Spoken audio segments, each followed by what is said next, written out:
누가복음 5장 1절로 11절까지의 말씀을 받들어 봉독해 주셨습니다. 지금 몇 주째 수요일은 항상 재정에 대해서 여러분 함께 하고 있는데요. 귀가 열려야 되는데 저도 우리 교회에서 재정 부흥회를 했지만 재정 부흥회 때 그냥 얕게 은혜 받았다고 할까요? 얕게. 그러니까 내 것으로 완전히 만들지를 못했어요. 여러분들도 어떤 면에서는 제가 전해드려도 저는 이제 제 것이 되었는데 여러분은 아직 여러분 것이 안 됐더라고요. 근데 하나님 말씀은 언제나 무한 반복입니다. 반복해서 내 것 될 때까지. 듣다 보면 어느 날은 그 전에 말씀을 전했다고 하는데도 제가 이제 지난주인가 봐요. 장학사 합격했다고 감사 예배를 드리는데 제가 말씀을 증거했어요.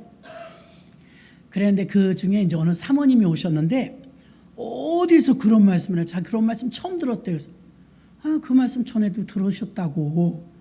내가 그때도 했다고 그랬어요. 그랬더니 아니 처음 들었대요. 제가 깨달았습니다. 은혜다.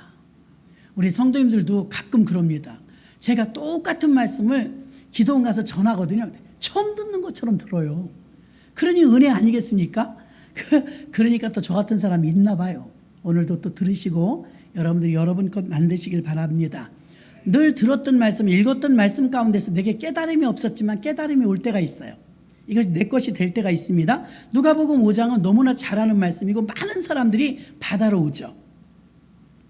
왜 많은 사람들이 바다로 왔냐면 고기 잡힐 줄 알고, 바다에만 가면 고기가 그냥 있는 줄 알아요. 바다에만 가면 그냥 고기가 있는 게 아니에요. 지금 여기 많은 어부들도 갔습니다. 제자들도 갔습니다. 고기 한 마리도 못 잡았어요.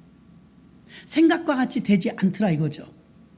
본문은 베드로가 터닝 포인트 되는 과정의 한 부분입니다. 주님을 따르는 우리들에게도 이 마음이 기초 정신이 되어야 할 거예요. 갈릴리에서 예수님이 설교하려고 한 배를 빌리셨어요.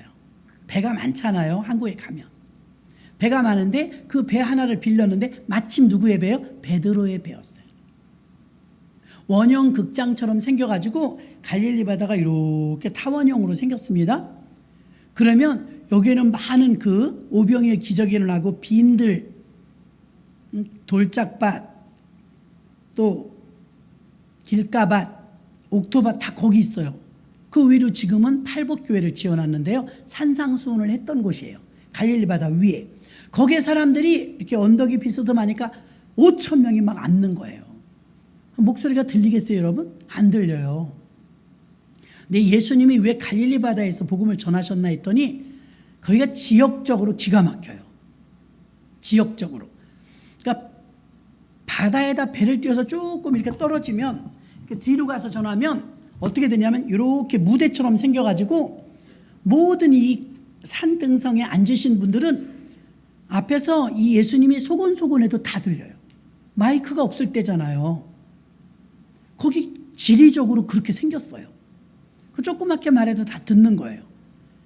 그러니까 이렇게 강단을 삼아서 무대 삼아서 배를 하나 빌려갖고 배를 타고 조금 해변으로 뛰었어요.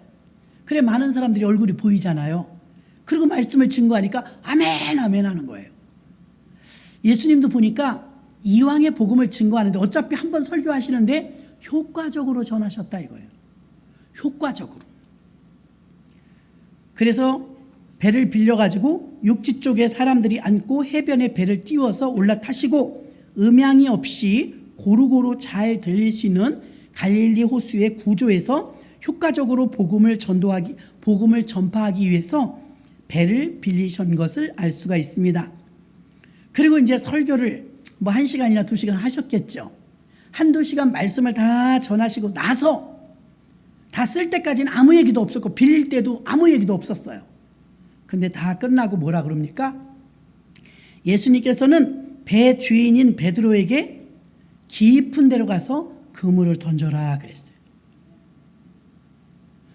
예배가 끝나고 배를 잘 빌려 썼어요. 근데 배를 다 빌려 쓰고 나서 저 깊은 데로 가서 그물을 내려라. 여러분이 식당에 가면 음식을 시킬 때 짜장면 2개 주세요. 아니면 갈비탕 2그릇 주세요. 이렇게 시키면 시킬 때 벌써 마음속에 한 그릇에 10,000원이니까 20,000원 내야 되겠네. 대가를 지불할 생각을 해요, 안 해요? 해요. 밥값을 낼 생각하니까 식당을 들어가죠. 만약 밥값이 없으면 안 들어가죠. 밥값을 낼 생각을 하고 들어가요? 안 낼 생각으로 어쩌면 공짜로 먹을 수 있다고 생각하고 들어가요? 한 명도 그런 사람 없을 거예요. 어쩌면 공짜로 먹을 수 있을지 몰라. 그런 생각을 하는 사람은 없을 거예요. 우리나라 사람들이 공짜를 유난히 좋아한대요. 그래서 1+1 좋아하잖아요. 공짜를 많이 좋아하는데 정말 기독교인으로서 말씀대로 살고 믿음으로 살면 여러분 공짜 좋아해서는 안 돼요. 오늘 그 말씀 알려드릴게요. 왜 그런가를. 예수님 배를 빌렸고 그 배는 어차피 노는 배예요. 근데 말씀을 다 증거하고 나서 배 삭슬 주시려고 하는 거예요. 배 삭슬. 우리가 마치 음식점에 가서 갈비탕 2그릇 주세요. 그러면 15,000원씩이면 30,000원을 지불할 생각을 해요. 생각. 냉면 2그릇 주세요. 그럼 10,000원씩이면 20,000원을 지불할 생각을 해요. 당연하게. 그런데 우리가 공짜를 좋아한다? 진짜 참된 복을 받으려면 공짜를 좋아하면 안 되더라고요. 자, 어떤 분은요, 목사님들이 자비랑 선교를 하면서 부흥회를 가고 복음을 증거하고 아무리 멀어서 기름값 들고 밥값 들고 헌금 들고 그래도요, 보수를 안 받고 그냥 가서 해야 돼. 마음속에 무슨 마음이면 저부터도요, 거저 받았으니 거저 줘야지. 윤석준 목사님 같은 경우는 아프리카를 가도요, 비행기 값. 자기네 그 멤버들이 있어요. 그룹들. 악기 다루는 분들 다 데리고 가요. 수십 명이. 자기네 교회 헌금으로 가져가요. 아프리카에 있는 교회들 재정적인 부담이 너무 크니까. 비행기 값을 어떻게 줘요? 그 수백만 원을. 그런 경우에는 이제 교회가 크니까 교회에서 다 후원해줘 갖고 갔다 오죠. 근데 이렇게 다녀보니까 굉장히 열악한 교회도, 물론 그런 교회니까 부흥회도 못하니까 자비량 부흥회로 강사님들이 가서 저부터도 해주고 옵니다. 그런데 다 그렇게 가난하고 어려운 교회만 있는 건 아니에요.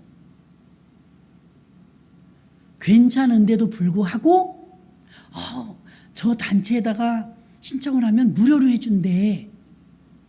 그렇게 하시는 분도 덜어 있더라 이거예요. 덜어.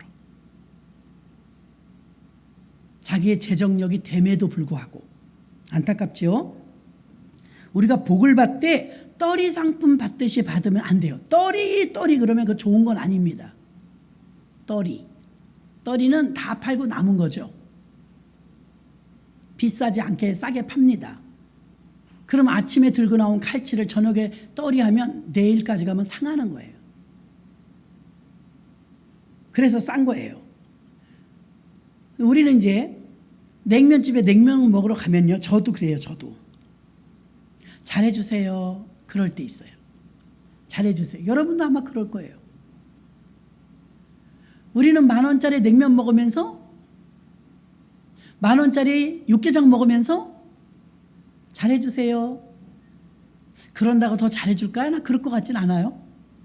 대부분은 가만히 있는데 서양 사람들은 달라요. 10,000원짜리 냉면을 먹으려면 2,000원을 팁을 줘. 그러면서 잘해주세요. 그래. 그럼 잘해줄까요? 안 잘해줄까요? 잘해줘요. 받은 게 있으니까. 저희 총회장님은요, 저희 지구장님들하고 식사를 하러 가잖아요. 꼭 팁을 줘요. 부자라 주는 거는 아니에요. 그분은 습관이 그래. 여기 목사님들이시니까 신경 좀 써주셔야 됩니다. 빈말 절대 안 해요. 꼭 20,000원씩 줘요. 서빙하시는 분에게 20,000원을 주면서 저는 속으로 너무 아깝다. 뭐 10,000원이나 5,000원만 주면 되지 저렇게 20,000원씩이나 주시나? 그렇게 생각을 했는데 신사시거든요. 신사. 꼭 20,000원을 슬쩍 주면서 목사님들 드실 거니까 잘 좀 부탁해요.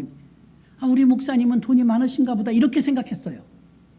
그러니까 저는 어떻게 해요? 우리 같으면 대부분 갈비집에 가서 잘해주세요. 그래.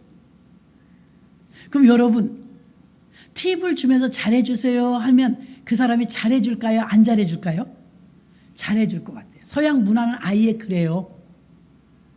잘해주세요 하면서 얹어줘, 웃돈을. 그죠?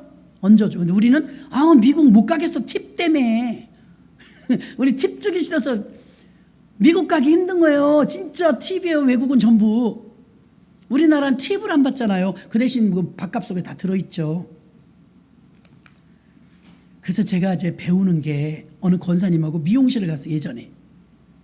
저는 굉장히 알뜰해요. 2만 원, 3만 원 넘으면 머리 가지도 않아요. 그래도 이게 뽑는 게 비싸면 반만 볶아달라고 그래요, 저는. 앞에만. 요즘 우리 교회 집사님이니까 제가 다 뽑죠? 전 꼭 앞에만 볶았어요. 그럼 조금 싸요. 아니, 거기서 웃을 일이 아닌 게 아톰처럼 삐져요, 뒤가. 우리 집사님 잘해가지고 그렇게 안 해놔요. 그래서 그냥 가만히 있는 거예요. 안 그러면 벌써 앞에만 해달라고 그랬어요. 어느 미용사든 다 걱정 말래. 그래서 맡겨놓으면 아톰이 돼. 이렇게. 미워요. 그래서 앞에만 볶아요. 돈 아끼려고만 그러는 건 아니에요. 근데 요즘에는 어떻게 볶는지 모르겠어요. 별로 아톰이 안 되는 것 같아서 가만히 있는 거예요, 그냥. 근데 권사님하고 한번 머리를 해러 갔어요. 다른 교회 권사님하고. 오래된 단골이라. 목사가 제가 거기 20년을 다녔거든요. 진짜 인색해요. 20년을 다니는데 뭐 가끔 짜장도 한번 시켜 먹고 뭐 주거니 받거니 이런 건 했지만 난 팁을 주는 건 줄 몰랐어요. 목사가 20년을 그 미용실 나는 한 군데만 다니면 9월동인데 한 번도 팁을 준 적이 없어요. 근데 그 권사님하고 한번 같이 갔거든요. 그분이 지휘하시는 권사님이에요. 나 때문에 그 미용실을 가게 된 거예요. 머리 이쁘게 한다고. 그래서 가더니 강 권사님이 안녕하셨어요? 잘 지내셨죠? 아유, 요즘 같으면 더운데 어떻게 지내세요? 싹싹해요, 아주. 그럼 그때 당시는 그 파마가 2만 원이었어요, 2만 원. 근데 꼭 3만 원을 주네? 그러나 처음에는 착각해서 내 거 냈나? 내 것까지 냈나? 그랬어요. 내 것까지 낼 때도 있지만 저는 그때 15,000원이니까. 반만 하니까. 그 제가 아하, 저렇게 팁 주는구나. 권사님이 저렇게 팁을 주는구나. 대부분은 모르겠어요. 여러분은 어떠신지. 저는 같은 미용실 20년 난 팁을 안 줘봤다니까. 먹을 건 사갔어요. 근데 미국을 가니까요, 다 팁이에요. 호텔 나오면 꼭 거기 $2 나요, $2. 한 3,000원 정도 돼요. 팁 문화예요. 그래서 팁을 주면서 아니, 갈비탕 하나 시키면서 잘해주세요. 안 잘해줘요. 네, 그리고 안 잘해준다니까. 똑같이 해준다니까요. 그 팁을 주면서 잘 부탁드립니다. 우리 총회장님 꼭 그러죠. 잘 부탁드립니다. 되게 잘해줘. 맛있는 김치 막 갖다 줘요. 그 한 수씩 배우는 거예요, 여러분. 그래서 좀 너그러워야 되겠구나. 인색했구나. 그러면서 배우는 거죠. 그렇다고 여러분 옷 사러 가서 막 팁 주고 그러면 안 됩니다. 그건 사치야. 사치하고 관용하고를 좀 배려하고 좀 구분을 해야 돼요. 자, 우리 예수님이 우리를 살려내시기 위해서 대가 지불을 했을까요? 안 했을까요? 엄청난 대가 지불을 했어요. 공짜 아닙니다. 값없이 우리 구원 줬다니까 공짜인 줄 아는데, 아니 우리는 공짜죠. 저 냉장고에다 이렇게 음료수랑 사다 놓잖아요. 우리 식구들, 아이들은 와서 막 꺼내 먹어요. 저들은 공짜지만 나는 돈 내요. 사다 놔야 되니까. 그렇죠? 누군가는 낸다 이거. 누군가는. 예수님이 무료로 구원해 주셨다고 우리에게 말했지만 사실은 예수님은 대가 지불을 엄청나게 했어요. 자, 오늘 본문은 누가복음 5장. 바닷가에서 고기 잡으려고 왔어요. 한 마리도 못 잡았어요. 끝나고 가려고 하는데 예수님이 그 배 좀 한번 빌려주시오. 배를 빌려줬어요. 예수님의 설교가 딱 끝났어요. 끝나니까 이제 어떤 그 보수? 예수님 딴에는요, 배를 빌려 썼으니까 대가를 줘야지. 예수님 자신이 그랬다니까. 대가를 주려고 저 깊은 곳에 가서 그물을 내리라 그랬어요. 깊은 곳에. 그랬더니 그곳에서 고기가 어마어마하게 잡히는데 그물이 찢어지도록 2배에 차게 잠긴 줄 믿습니다. 자, 이게 오늘 본문 내용이고요. 다윗을 볼까요? 다윗을 보면 역대상 21장 24절로 26절을 보면 24절부터 26절 합독해봐요. 시작. 다윗 왕이 오르난에게 이르되 그렇지 아니하다. 내가 결단코 상당한 값으로 사리라. 내가 여호와께 드리려고 내 물건을 취하지 아니하겠고 값없이는 번제를 드리지도 아니하리라 하고 그 기집값으로 금 600세겔을 달아 오르난에게 주고 다윗이 거기서 단을 쌓고 번제와 화목제를 드려 여호와께 아뢰었더니 여호와께서 하늘에서부터 번제단 위에 불을 내려 응답하시고 아멘. 그 당시에 역대상 21장 14절에 보면 전염병으로 7만 명이 죽었어요. 우리 코로나보다 지금 훨씬 많이 죽은 거예요. 그러니까 왕이 보통 일이 아니잖아요. 백성이 7만 명이 죽었어요. 그래서 이제 오르난의 타작마당이 넓은 타작마당이 있어. 부잣집 마당이에요. 하나님께 제사를 드리래. 갓 선지자가 제사를 드리래요. 화목제, 번제를 드리래요. 어디서 드릴까? 성대하게 드리려고. 사람이 막 7만 명이 죽으니까 다윗이 미칠 것 같은 거예요.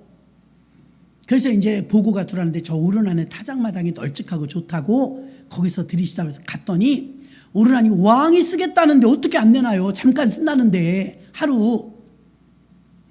오르난이 말하는 거 지금 얼마든지 쓰십시오.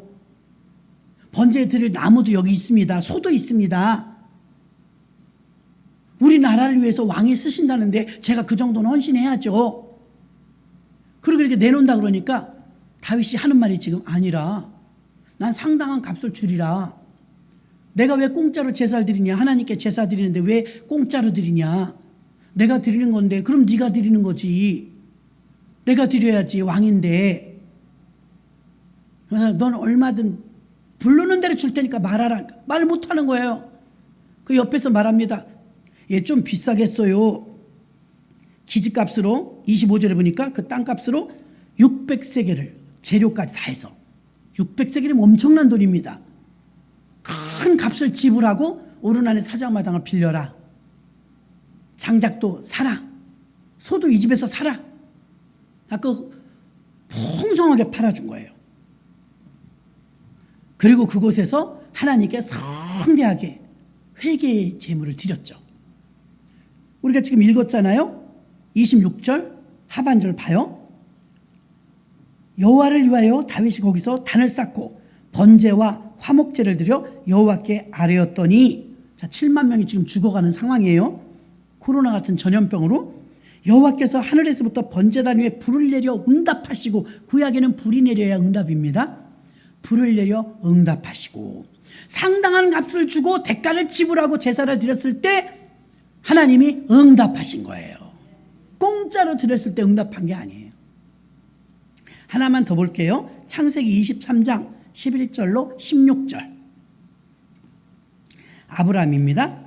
11절로 16절 합독합니다. 시작. 내 주여 그리 마시고 내 말을 들으소서. 내가 그 밭을 당신께 드리고 그 속의 굴도 내가 당신께 내 동족 앞에서 당신께 드리오니 당신의 죽은 자를 장사하소서. 아브라함이 이에 그 땅 백성을 대하여 몸을 굽히고 그 땅 백성에 듣는데 에브론에게 말하여 가로되 당신이 합당히 여기면 청컨대 내 말을 들으시오.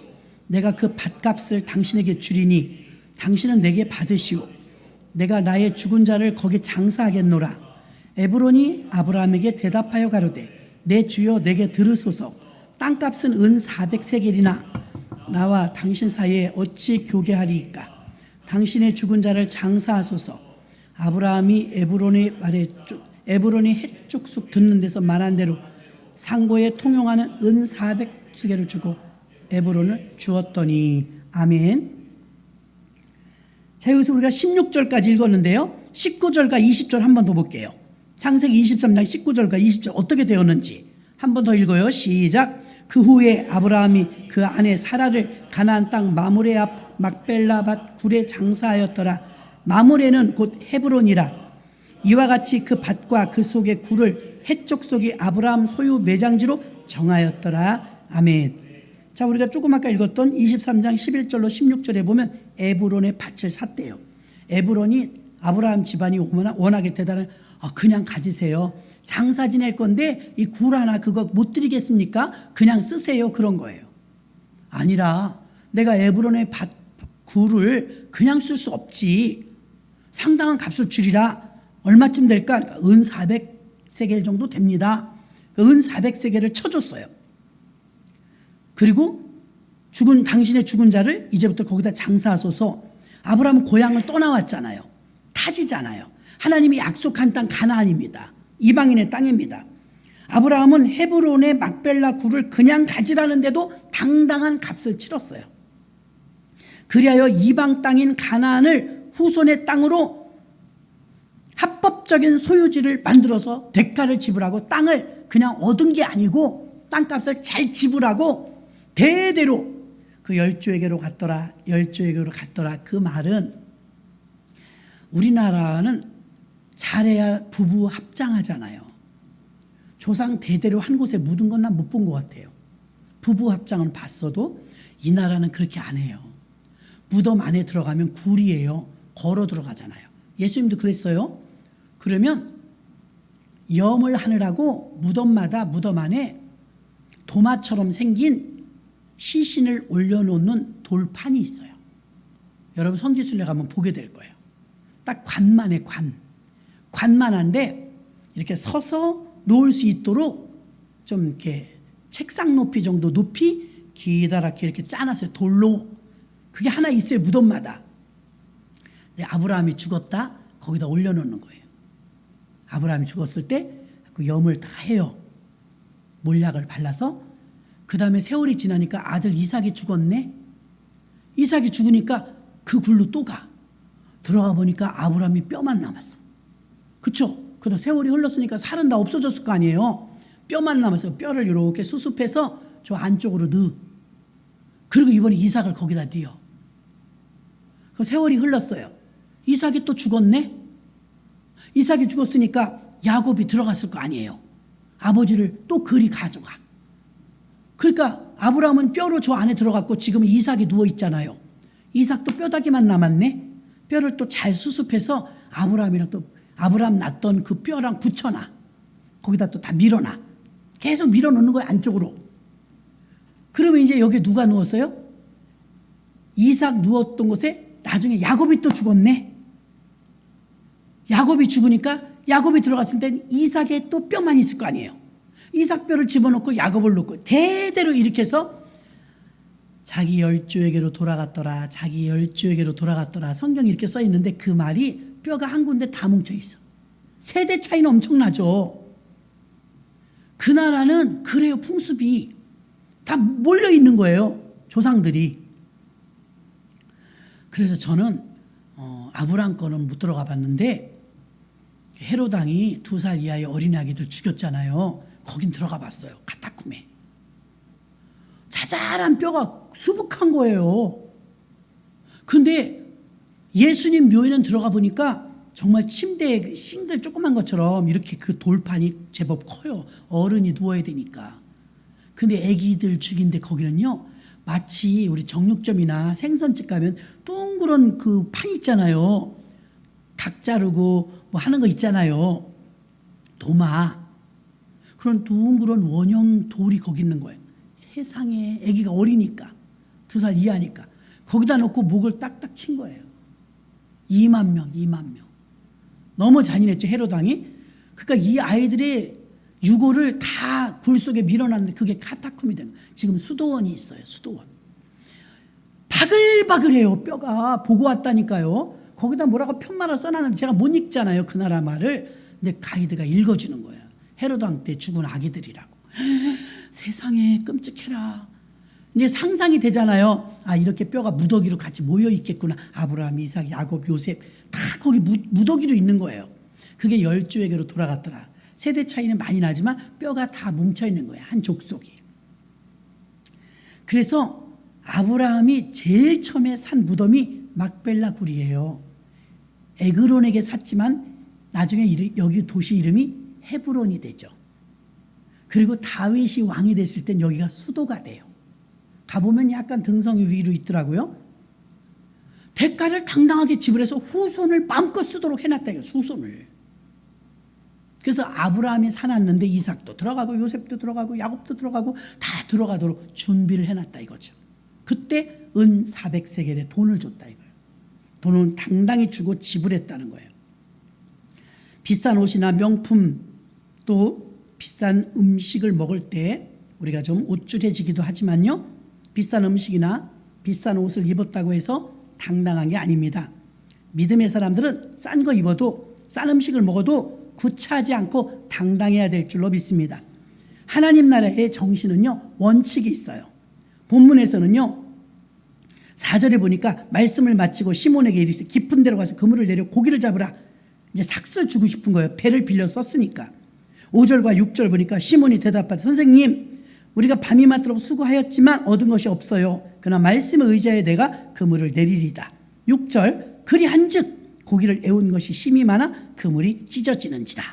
자, 이게 저와 여러분의 경우라면 베드로는 경험이 풍부해요. 고기 잡는 기술이 있어요.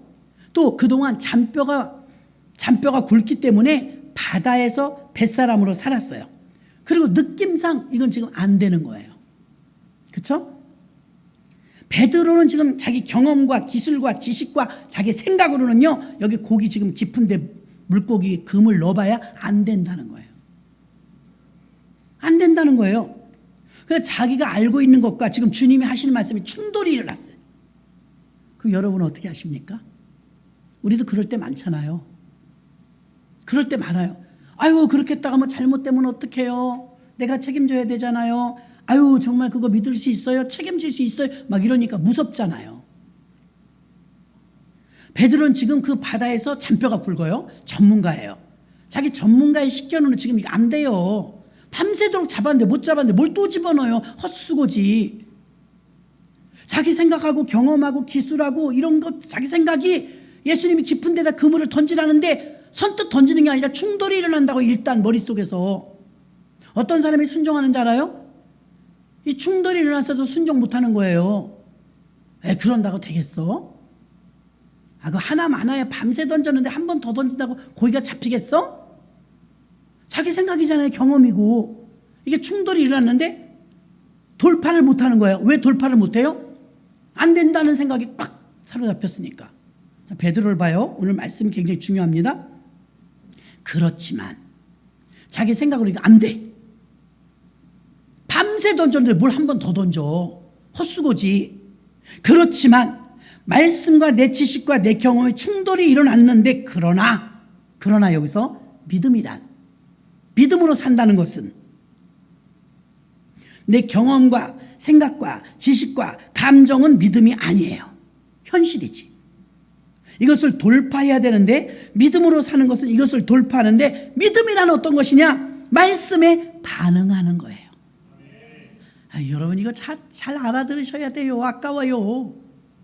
믿음이란 베드로의 입장에서 기술적으로 보나 환경적으로 보나 지금 형편을 보나 자기 경험을 보나 밤새 고생한 걸 생각하면 지금 금을 던지나 마나예요. 그러나 주님의 말씀과 자기 경험에 충돌이 일어났지만 여기서 이걸 돌파하지 못하는 사람은 그 장벽을 못 뚫는 거예요. 근데 여기서 어떤 사람, 그럼에도 불구하고 베드로는 주의 말씀에 의지하여 그물을 던졌다는 것은 충돌이 있었지만 주님 말씀에 더 반응을 보였다는 거예요. 이게 중요한 거예요. 나도 막 찾아요. 우리 교인들 중에서 믿음으로 반응한 사람이 몇 명이나 될까? 어떤 형편과 사정 속에서 옆에 소리가 막 더 커요. 아유, 그 뭐 내가 책임질 수 있는 것도 아닌데 말이지.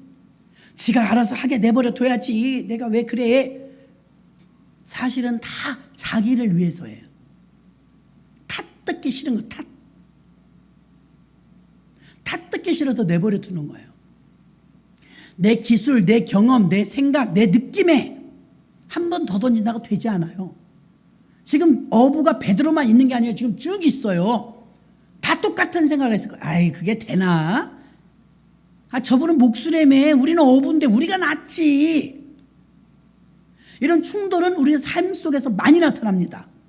그런데 그럼에도 불구하고 그랬더니 이 베드로는 그러나 말씀에 의지하여 내가 그물을 내리리다. 충돌해서 이기는데 어떻게 이기느냐? 자기의 경험과 자기 기술과 자기 실력을 믿는 게 아니라 주의 말씀에 촉각을 내세워서 여기에 반응을 나타내 알겠습니다. 밤이 맞도록 고생해서 한 마리도 못 잡았지만 그럼에도 불구하고 말씀에 의지하여 내가 그물을 한 번 더 내리리다. 그때 안 내렸으면 주님도 별 수 없네, 예수 믿어도 별것도 없네 이랬을 거예요. 던지라고 했는데 안 던져놓고. 우리 다 그래요 여러분. 왜 역사가 안 일어난지 알아요? 내 그 충돌을 못 이겨요. 돌파해야 되는데 못 돌파해요. 돌파가 일어나야 될 줄로 믿습니다. 읽으라고 여러분 맨 엘리베이터에 내가 붙여놓잖아. 돌파, 정면 돌파. 전 돌파 중에 지금 돌파. 재밌어요. 싸우는 거야. 믿음이란 형편 보는 게 아니라잖아요. 믿음이란 자기 경력을 믿는 게 아니잖아요. 경험도 아니에요. 믿음은 그럼에도 불구하고 내가 말씀에 의지하여 그물을 내리리다. 말씀에 반응하고 말씀에 순종했다는 건 돌파를 했다는 거예요.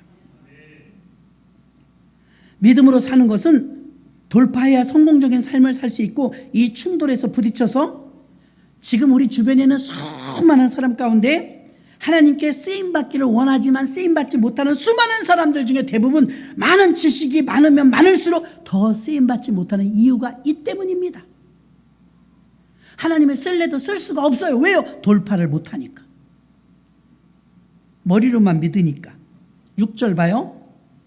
그리 한즉 돌파했더니 고기를 애운 것이 심이 많아 그물이 찢어지는지라.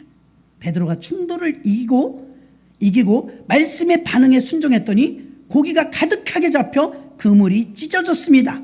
8절 봅니다. 시몬 베드로가 이를 보고, 여기서 이제 하나님이 경험되어지는 거예요. 이를 보고. 있을 수 없는 일이에요. 자기 경험이나 자기 기술이나 자기 생각으로는, 자기 느낌으로 이건 지금 있을 수 없는 일이 일어난 거예요. 자기가 고기를 잡으면 잘해야 만선? 지금 2배 가득하게 채웠잖아요. 시몬 베드로가 이를 보고, 이 역사를 보기 전에는 그냥 훌륭하신 분인가 보다 이렇게 생각했어요. 그의 무릎 아래에 엎드려 가로되 주여 나를 떠나소서 나는 죄인이로소이다.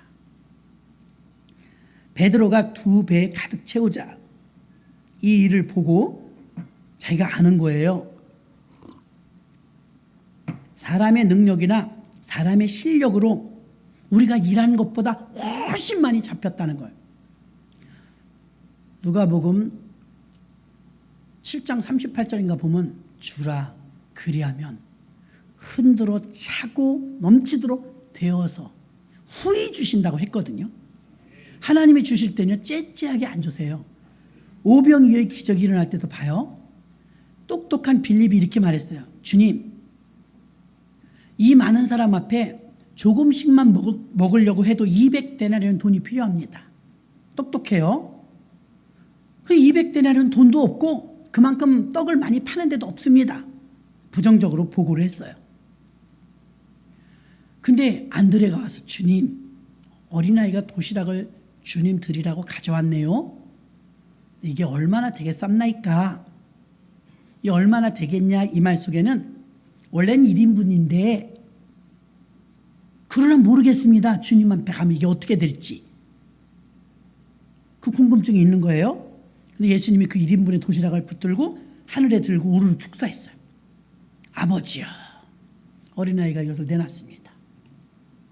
나눠줬더니 다 먹고 몇 광줄이 남았어요? 12광줄이. 믿습니까?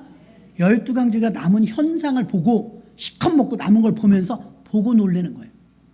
한 그릇도 없었는데 12바구니가 남은 걸 보면서 하나님은 충분히 주십니다. 네, 충분히 주세요. 빌립이 말했어요. 자기 실력으로. 우리가 이 많은 사람이 조금씩만 먹더라도 200데나리온이 필요합니다. 그랬잖아요. 그랬는데 실컷 먹고 12광줄이가 남았어요. 믿음은 하나님 말씀에 반응하는 겁니다. 그게 믿음으로 사는 겁니다. 여러분은 무엇이 나로 하여금 결정하게 합니까? 여러분을 움직이는 그 힘은 예수님입니까? 돈입니까? 친구입니까? 사람입니까? 지식입니까? 경험입니까? 놀랍게도 여러분을 움직이는 게 예수님이 아닌 경우가 더 많아요.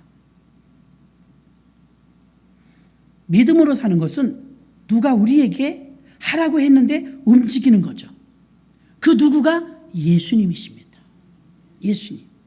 경험이나 지식이나 생각의 결정 기준을 바꾸어버린 베드로는 이제 주님의 말씀으로 움직이기로 결정했고, 그러나 그럼에도 불구하고 말씀에 의지하여 그물을 내리리다 하고 그물을 내렸더니 주님은 베드로에게 배를 빌려 쓴 삭스를 주고 싶었는데 많이 주고 싶었어요. 여러분에게도 똑같은 마음이에요. 복을 많이 주고 싶어요. 구약에 보면 엘리사에게 그 가난한 선지자의 생도 과수떼기 아들 하나 데리고 사는데 빚이 있어, 빚. 그 빚쟁이들이 아들을 데려가서 종으로 쓰겠대요. 큰일 났잖아요. 그 엘리사가 와서 도와줍니다. 동네방네 가서 그 빈 그릇 좀 빌려오세요. 그럼 여러분에게 그릇 빌려오려면, 이정란 권사님 그릇 빌려오려면 몇 개 빌려올 거예요? 큰 달아? 몇 개 빌려오실 거예요? 예?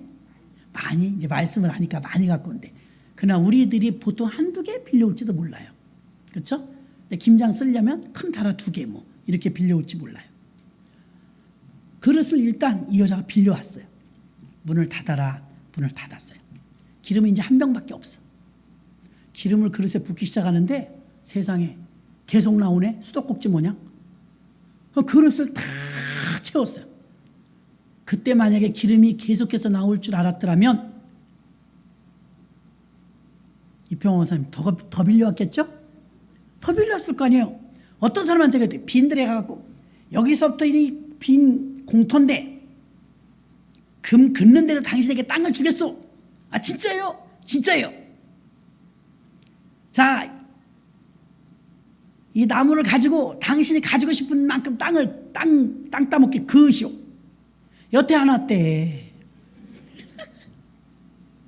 공짜로 준다 그러면 여태 안 왔대요. 우스갯소리지만 그릇을 빌려오면 거기에 기름이 가득 찰 것이다 이렇게 알고 있었다면 아마 더 빌리러 갔을 거예요. 제가 그거 읽을 때마다 안타까워. 아유 더 빌려오지. 성경이 뭐라고 썼는지 알아요? 그릇에 다 참에 그쳤더라. 여러분 미안하지만 그릇만큼 주는 거예요. 여러분이 종쟁이만 한데 많이 뽑아야 다 버려요. 그래서 아이들한테 너 돈 얼마 줄까 그러면 2,000원이요 이래 좋아서 2,000원 그 많은지 알아. 그러면 할머니가 더 달래도 줄 텐데 2개 주세요. 2개 떡볶이하게 2개 주세요. 2개 주면 많이 주는 줄 알아. 그럼 안타까워 속에서 아 이거 더 달래지. 그 2개 달라고 그래. 2,000원 달라고 그래. 홀랑 가서 뽑기 해와. 다 썼어. 내일 또 없잖아요. 근데 우리 같으면 어때? 어른이라 얼마 줄까 그러면 이종남 목사님 얼마 달라줄까 그러면서 1억 하나님 1억도 안 크거든요. 지난주에 말했잖아요. 하나님의 돈의 개념은 작다고. 아무리 많아도 작다고. 여러분이 크지 하나님은 돈이 크지 않아요. 그러니까 하나님은 크게 주고 싶은 거예요. 근데 희한한 것은 그릇대로 줘요. 그릇대로. 기가 막히게 되니까 어떤 분은 500만 원만 줘도 춤춰 좋아서 돈 생겼다고.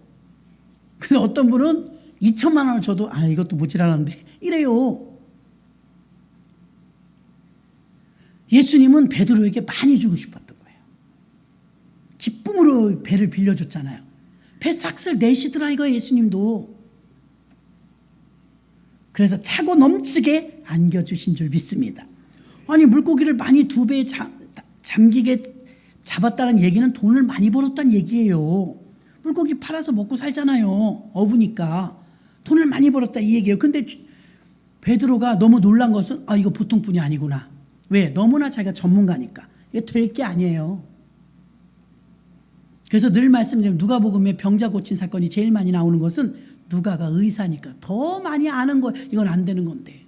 자세히 있었어요. 다른 사람은 예수님이 십자가에 매달려 죽으신 것을 채찍에 맞고 고난을 받았더라 그러잖아. 근데 이 누가는 자세히 있었어요. 그가 간절히 구하는데 땀방울이 핏방울처럼 되더라. 모세혈관이 파열된 걸 아는 거예요. 자세히 있었어요. 누가는. 중국에는 상술이 있대요. 상술. 상술은 수단과 방법을 가리지 않고 거짓말로 속이면서 장사를 해서 이문을 남기는 거예요. 수단 방법 가리지 않고 남기는 게 상술이에요. 근데 상도가 있어요. 상도. 상도는 돈을 벌긴 벌되 사회의 유익과 소비자의 유익을 위해 함량을 속이지 않고 정직하게 장사하는 게 상도예요. 그래서 우리 가끔 상도덕도 없냐? 막 그러잖아요. 내가 여기다 빵집을 냈는데 앞집에 또 빵집을 내. 그 상도에 어긋나죠. 둘이 나눠 먹어야 되잖아요. 사업에 이렇게 상술과 상도가 있는 것처럼 하나님이 하나님의 백성들이 공짜 좋아하는 거 원하지 않더라고요. 예수님 자체도 대가를 지불하잖아요. 정말 부자가 되길 원한다면 정도를 가야 돼. 정도. 정도는 성경 말씀이죠. 성경 말씀대로 가는데 지금 우리가 오늘 본문 말씀 누가복음 5장 1절로 11절까지의 말씀을 우리가 상고하여 보았잖아요. 베드로는 여기서 엄청난 터닝 포인트가 됩니다. 우리 예수님은 공짜로 내 배를 쓰시지 않는구나. 그 잠깐 배 한번 빌려주고 엄청난 대가를 받았어요. 그리고 안 되는 것을 한 번 더 그물을 내릴 때 사실은 다른 사람 말했으면 안 던졌을 거예요. 근데 이 충돌이 일어났을 때 말씀에 반응을 하면서 자기 생각을 내려놨어요. 이게 쉽지 않습니다. 그랬더니 고기를 흔들어 차고 넘치도록 잡은 거예요. 2배 가득하게 되었더라. 빈 배로 돌아가면 부인들이 뭐라 할 거예요. 베드로는 장모님도 모시고 살았어요. 식구가 많아요. 빈 배였다 그러면은 빈털터리로 들어가야 되니까 가장으로서 힘들잖아요. 근데 듬뿍 잡아갖고 가면 대접받죠. 돈 많이 벌었으니까요.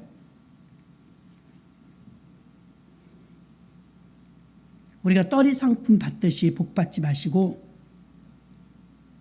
서양 사람들은 문화가 팁을 주면서 잘 부탁드립니다. 잘해주세요. 그럼 맞는 말이에요. 우리는 딱 그것만 내면서 잘해달라고 그래요. 그러니까 내가 그 종업원이라고 생각하면 빈말로 내내 그럴 것 같아요. 더 잘해줄 의사 없어요. 그런데 우리 총회장님처럼 돈을 딱 쥐어주면서 잘 부탁드립니다. 진짜 잘해줘요. 가면 차도 좋은데 대게 해줘. 이제 알아봐. 알아봐요. 예수님도 우리를 살리려고 톡톡한 대가를 지불하셨어요. 우리를 살려내시려고 자신의 생명을 대가로 지불하셨어요. 이런 일들은 성경에서 찾아보는 건 많습니다. 그러나 오늘 저희는 지금 다윗이 오르난의 타작마당에 금 600세겔을 주고 정당한 대가를 주고 그 타작마당을 빌려 쓰고 결국 하나님은 그 제사를 기쁘게 받으시고 불응답하셨어요. 아브라함도 헤브론에 있는 막벨라 굴을 에그론이 그냥 가지라는데도 아닙니다. 이방인의 땅에 와서 내가 돈도 있는데 왜 내가 그걸 그냥 갔습니까? 상당한 값을 주겠습니다. 넉넉히 주겠다 이 말이에요. 이게 얼마입니까? 은 400세겔입니다. 제가 당연히 지불합니다. 아니 그냥 가지려면 우리는 얼마나 좋아요. 근데 그냥 가지라는데도 아브라함이 아닙니다. 난 하나님의 축복을 받을 사람입니다. 값을 치릅니다. 그래갖고 은 400세겔을 그땐 돈을 달아줬대. 달아서. 은을 달아서 줬대요. 그리고 나니까 나중에 그 묘실이 살아 들어갔죠. 다 거기 들어가는 거예요. 정실 부인들까지. 그 열조에게로 돌아갔더라. 열조에게로 돌아갔더라. 그 막벨라 굴이 유명한 굴이 된 거예요. 나중에는 그 주변이 신도시가 돼갖고 수도가 되죠. 다윗 왕이 거기서 7년을 수도하면서 거기서 자녀들 낳고 살았어요. 아주 요지 좋은 땅이었어요. 그 초창기에는 좋은 땅이 아니었는데 동서남북을 바라바라가 빈들이었어요. 나중에 점점 좋아서 지금은 어때요? 전 세계 제일 부자들이 사는 땅 밑에 기름 있는 땅. 그 땅이 바로 아브라함에게 줬던 그 땅 지금도 있지 않습니까? 기가 막히죠. 말씀을 정리하겠습니다. 내가 무언가 결정을 할 때 여러분은 믿음으로 결정을 하는가? 경험과 지식과 생각이나 사람이나 돈이나 이런 걸로 결정하는가? 여러분이 한번 생각해 보는 거예요. 나도 베드로처럼 내 생각이나 내 느낌이나 내 경험이나 내 실력으로 이건 안 되는 거지만 그러나 말씀에 의지하여 내가 그물을 내리리다. 믿음으로 산다는 것은 말씀에 반응하는 겁니다. 믿음으로 산다는 것은 그냥 듣고 가는 게 아니에요. 살아내는 거예요. 말씀을 살아보는 거예요. 이게 힘들지만 말씀대로 해보는 거예요. 그럴 때 이제 현지가 단기 선교 가지만요. 선교지에 가면요. 그냥 말씀대로 살아야 돼요. 아무것도 없으니까 의지할 데도 없어요. 놀라운 것은요. 성경에 나타난 역사가 그대로 재현돼요. 재현. 기가 막혀요. 그 믿음 떨어지면은 진짜 선교들도 갔다 와야 돼요. 그러면 믿음이 생겨요. 왜 그러냐? 절대절명이야. 주님을 의지하지 않고는 말도 안 통하죠. 돈도 넉넉하지 않죠. 또 선교센터를 통해서 가면 돈도 안 줘요. 보험부에다 맡겨놓고 딱 가요. 차비만 조금. 두렵죠. 돈이 없으면. 참 사람이 이 안에 돈이 없으니까 더 불안하던 걸요. 여차하면 그래도 택시라도 타고 가야 되잖아요. 그 돈이 넉넉하지 않으니까요. 진짜 주님 매사가 주님이야. 주님 큰일 나요. 우리 얼어 죽어요. 집을 만나게 해주세요. 그러니까 역사가 나타나는 거예요. 우리가 믿는 데가 너무 많아요. 친정 가서 얻어오면 되지 뭐. 권사님한테 좀 해달라면 되지 뭐. 우리 의지할 때가 너무 많아요. 근데 베드로는 지금 고기가 많이 잡힌 걸 보고 기쁘기만 한 게 아니에요. 뭐지? 있을 수 없는 일이야. 내 평생에 이런 경우는 없었어. 어느 정도 많이 잡았다면 내가 이해를 하는데 만선도 2배가 가득하게 채워지고 이건 난 평생 업을 해서 이런 일은 없었어. 이거는 사람이 하는 일이 아니야. 그래서 무릎을 꿇은 거예요. 주여, 이런 분이라면 내 죄도 다 알겠지? 나를 떠나서서 나는 죄인이로소이다. 나 주님 앞에 서 있을 수가 없어요. 죄가 드러나서. 그리고 고기를 잡고 긁어 모으려고 살던 사람이 배를 버리고 주님을 쫓았더라. 아멘. 주님을 쫓았다고 성경에 써 있지 않습니까? 붙어 있었는데 떨어졌네 이게. 그래서 여러분 베드로가 오늘 인생의 터닝 포인트가 돼서 이렇게 사는 방법도 있구나. 그게 하나님의 방법이었습니다. 하나님의 방법으로 부어주시면 아무도 못 뺏어갑니다. 하나님의 방법으로 여러분이 살아버릇하면 너무 재미있습니다. 하루하루가 날마다 놀랍습니다. 이러한 베드로의 변화가 우리 삶 속에서 잔잔한 감동이 되어서 여러분이 살아내 버릇하면서 삶 속에서 말씀이 그대로 재현되는 우리의 삶이 되시기를 주님의 이름으로 축원합니다. 우리가 이 시간에요.